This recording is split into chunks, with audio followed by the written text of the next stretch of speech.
ते पहा माकडं कशी येऊन बसले कायरा खायसाठी. हे पहा पाणी एवढं राहिलं आता विहिरीला.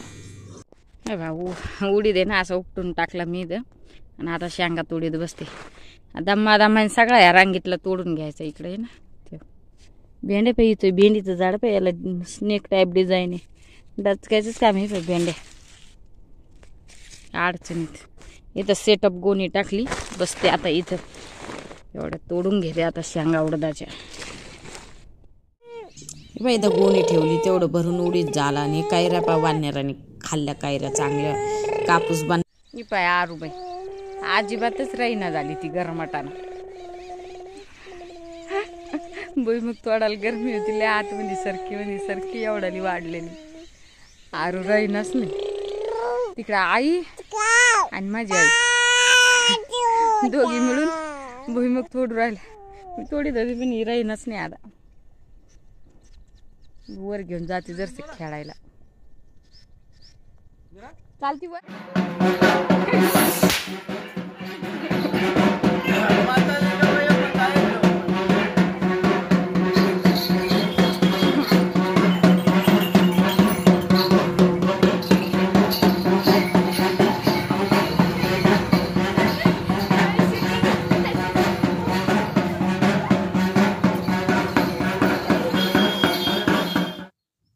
किचन थोडंसं आवरलं. मध्यंतरी आहे ना काहीच सापडत नव्हतं. आता हाताला लागून असेच डबे ठेवले जे दिसतील आणि पटकन सापडतील असं सामान लावलं. आता सगळं बिनकामी सामान डिस्कार्ड करून टाकलं. इथं पण कामाचेच मग ते ठेवले फक्त जेवढे उपयोगाला येईल तेवढेच. आणि इथं आरूबाई भुईमुगाच्या शेंगा सांडून द्यायला लागली. काही पण सांडून देते बाई. इथं पण सुटसुटीत जेवढं लागन तेवढं सामान वर ठेवलेलं. इथं चहा पत्तीचा डब्बा वगैरे बसते. हे बाई एवढ्या उडदाच्या शेंगा आहे आणि ह्या तोडायला चिकट असतात त्याच्यामुळं खूप वेळ गेला काळ. आणि एवढा भुईमुग आई त्यांना पण दिला थोडासा लहान टोपलं भरून. आमच्या आईला पण दिला थोडासा. अजून थोडा मागचा काढायचा राहील ना तेवढा आमच्या आईला द्यायचा आहे पूर्ण. आणि ह्या हिरव्या शेंगा वेगळ्याच्यासाठी काढल्या की वाळलेल्या शेंगा कुटतो ना तेव्हा हे दाणे फक्त चेपतात. त्याच्यामुळे त्या पूर्ण वाळल्यावर त्या कुटायच्या आहे. एवढा भुईमुग झालेला आहे. असं वाळलं ना त्यावेळेस भरून ठेवता येतं. ते त्या वल्ल्या असल्या त्याला बुरा येतो त्याच्यामुळे. आणि माती तर इतकी निघते ना त्याच्या खाली. एवढा माती किती आहे. झाडाला टाकून देते माती. कुटून सालपटे इथं वाळत ठेवलेलेच आहे तसेच. त्या कुटणं झाल्या 5 वाजता कुठल्या त्या. आणि त्याच्यातले आज धुतले पिन वाळू बी घातले मग हे उडीद.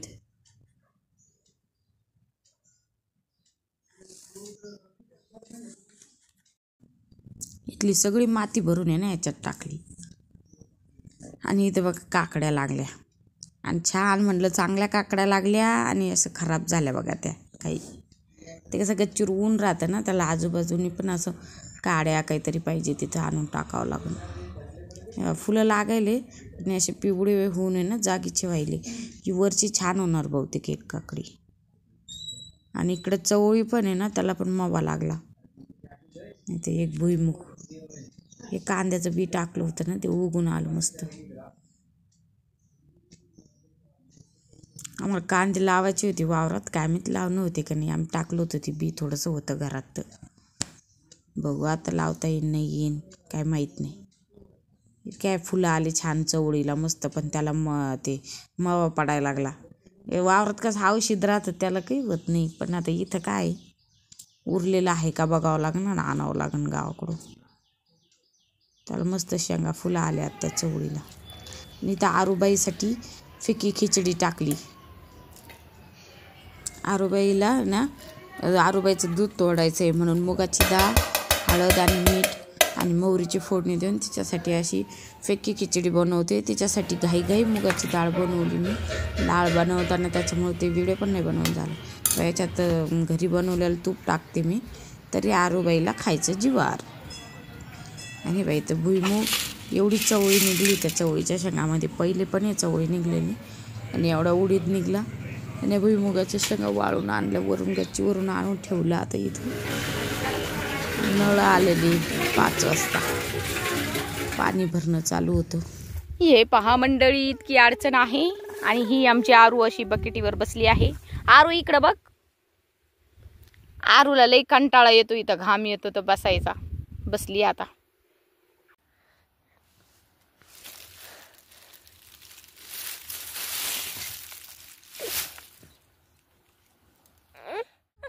इतक्या अडचणीतून ते काढून आणून देऊ राहिले आणि मी तोडू राहिले. आरू रडत राहती ना, तेव्हा आरू कशी येडेचा.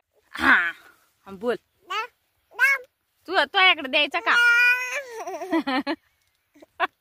तिकडे न्या, तिकडं कोण नाही. गजानन आहे पण त्याच्याकडे राहणार नाही ती. अंदर कोण द्या म्हणून राहील. कोणतं मग प्यायचं?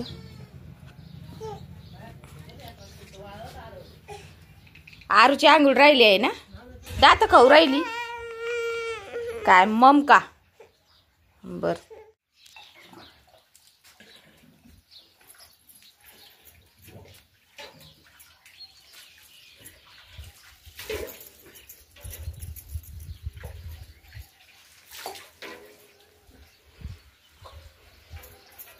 मिरच्याला फुलं येऊ राहिले ना.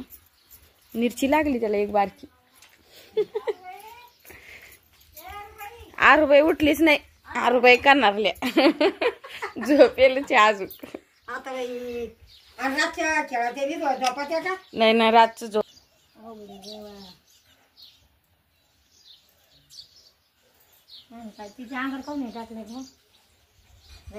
आता चांगली थंडी हवा लागू राहिली ना. आता झोपली ती. आता वावरात टिकली पडली, कुंकू लावलं. आरू रडायली. चल आरू, जायचं आपल्याला वावरात जायचं. चल. मोबाईल पाठी. कपडे वल्लेच आहे तिचे, वावरात वाळू घालते आता. धुतले तिचे, वल्लेच आहे. पिशीत घेऊ आता तिथे घालू वाळू वावरात. चला. आहे का अनुभव? रड नकते. हवा मारून येऊ राहील पप्पा. हवा मारायला गेले. हवा मारायला गेले. हवा मारायला गेले पप्पा तर रडायले. आता यायले पप्पा. हवा मारायला गेले. रात्रभर झोपली नाही पण आरू. मच्छर चावले आरूला. आज सकाळी 7-8 वाजे लक्षण झोपली होती आरू.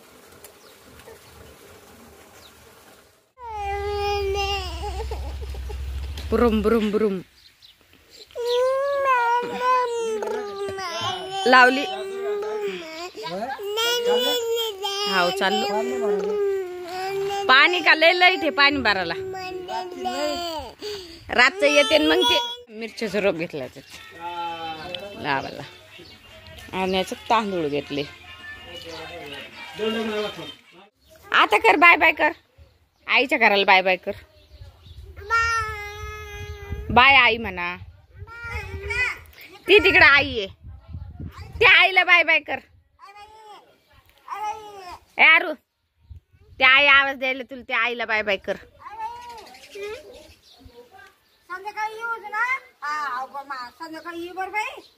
हा म्हणा.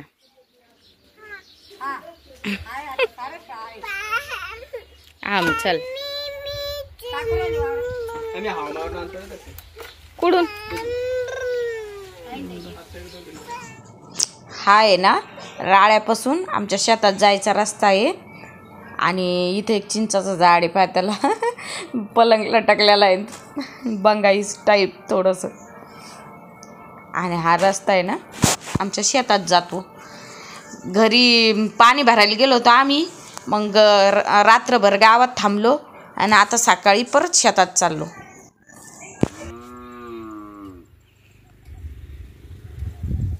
किती पाणी स्वच्छ. थांब ना. हे बघ मस्त पाणी वाया लागलं. साडी पडलेली. हा मम्मी म्हणते आरू. मम्मी किती छान छान मम्मी. इकडून पण दाखवू आपण. हे बघ इकडून पण छान आहे. मी व्हिडिओ पण टाकलेला आहे याचा. पूर आला त्यावेळेस. हे बघ किती खळखळ पाणी. आवाज येऊ लागला. बाई किती तळछार पाणी हो. आई इकडेच आणून धुनत होत्या काय कोण मग आहे ना.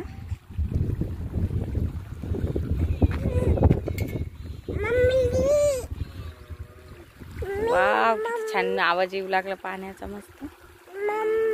ते गणपती बाप्पा एक दिसला का. चलो अब